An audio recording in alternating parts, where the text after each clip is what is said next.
सत्या गुरुद्वारा साहिब के अंदर किसी भी तरह की पदार्थ का सेवन करके अधिक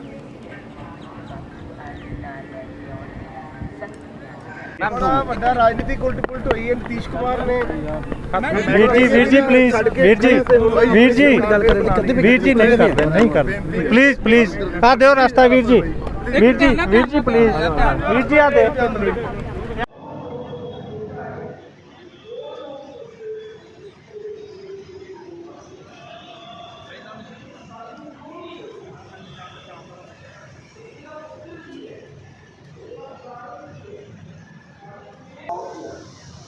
जो असं विचारा किसी भी शब्द की रहाओ की जो होती है रहाओ की अगर चुका होती है दो लगे इसके बाद ये उन्हें चुका के अंदर है।